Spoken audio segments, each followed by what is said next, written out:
Hi, I'm the Caesar salad that wrought fire upon your butthole later after lunch. Yvonnedeculo. Didn't know Shakespeare was yours. Shit. And I'm that instant feeling of regret after a late night hookup in West Hollywood, jgluum. Oh.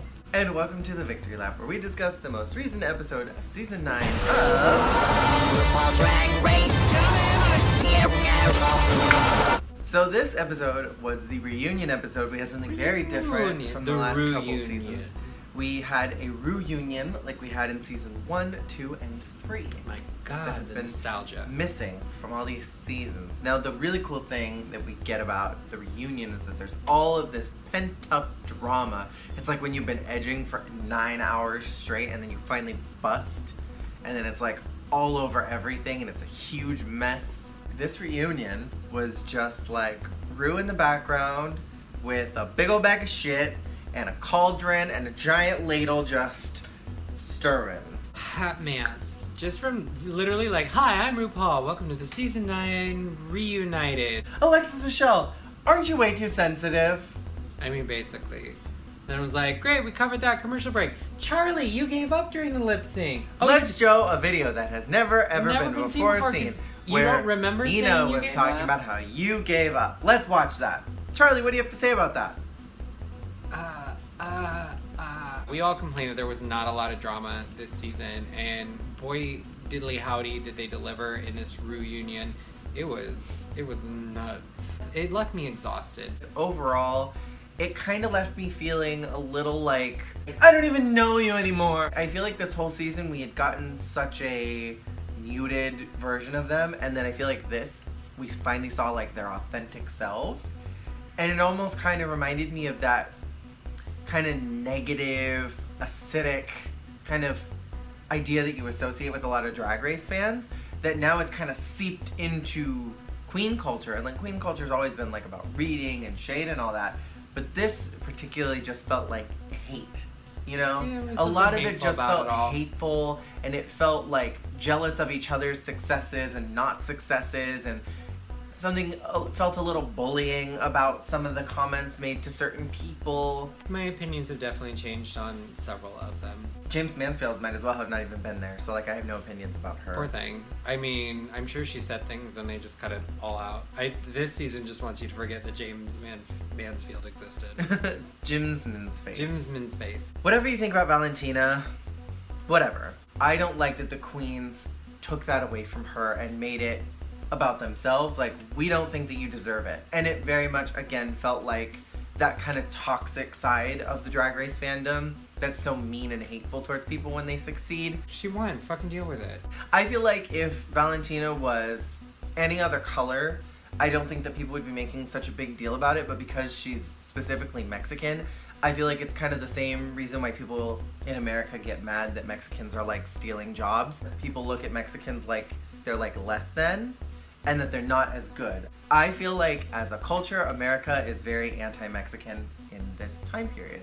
And I feel like it's unfair to be like, Valentina, you should make your fans stop attacking us, because nobody asked Bob to do that, and Bob's fans were horrible. I remember reading so many times from Bob fans attacking Kim Chi, saying that she had no talent and that she didn't even deserve to be in Drag Race, you know, and that Bob was gonna wipe the floor with her and all this, and like nobody held Bob accountable to that. I definitely don't remember anybody asking any of the All-Star girls to tell their fans not to lay in on Fifi, or I don't remember Alaska or Detox telling people not to lay in on Roxy. And granted, you know, from what I've heard, her fans have said some really awful, horrible things. Oh, totally. But everybody's But every fans queen's fans have said some and they all chose yesterday to go on social media and say, hey, don't attack my sisters. It's not like they had been doing it before. Unless I missed that, which I don't think they did. This whole season, every queen has been apologizing for things they said on the show, things that they did on the show. And Valentina was nice to everybody on the show. Whether she's robotic or not, that's how she's always presented herself. I mean, yeah, like there's the thing about how Valentina is completely fake. And okay, it's a character. And if you're going to go out into the world, and if you're going to put yourself in the public, you need to construct something that's between you and the world. You need to have a wall there. What better way to do it than to construct a personality? You can't go out there with yourself on this level and survive it. You're gonna get torn apart. You're gonna get destroyed. So, you know, they're all bitching that Valentina's fake, that she wasn't real, and it's like, what? When did she ever say she was? I definitely think Miss Congeniality should have, if it had gone to anyone who was genuinely congenial the entire season, it should have gone to Peppermint. Peppermint is not eligible for it because she's in the top 4. And she's probably gonna win. Well, I hope she does. I think the only true Miss Congeniality that we've ever had was Ivy Winters. Yeah, Katya won Miss Congeniality because she was a fan favorite. Dela won because she was fan favorite. Yeah, let's not, no. Let's not pretend. Let's not pretend. Don't go, oh honey, honey, oh honey. It's kind of hypocritical to be like, oh, we're tired of being hated on by your fans. Let's all hate on you all together at the exact same time. The comparison to Selena was completely accurate. Unless you're a Mexican person, you don't really understand not being represented, especially in the drag community. There are very few Mexican performers who celebrate their culture, who are not doing it as a joke. A lot of Mexican performers do chola, like me, all the time.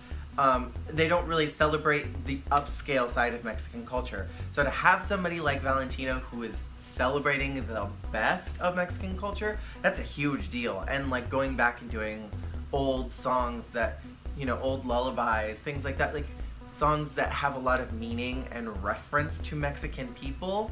There's a lot of history and importance there, and she's celebrating that. And so I think her comparison to Selena was more like her fans of Selena were very protective of her. In the same way that fans of Valentina are very protective of her, and they don't want to see her be like washed away, because who's gonna represent them the way that Valentina is? Yeah, There's not many. I definitely don't think she was saying, I am the new Selena, like everybody's making it out to be. I think she was just making a comparison of, she's got a lot of fans and they're very passionate about her. I mean, she represents a culture that nobody else does. And don't not nobody tell me that you don't get emotional if you are a Selena fan when somebody mentions Selena. It's like, do not even start with me. They're over exaggerating, and it wasn't that big of a deal. It was in reference to her fans. Yeah. Selena couldn't control her fans any more than Valentina could, and their fans are very protective of their culture. Selena couldn't control her fans. My grandpa is like rolling in his grave right now. The big thing that I really want to talk about is why each queen should win. Shay. I think that she's had a lot of really sickening looks. I think she's a really great performer. I think that she has a lot of that raw talent. Is that enough?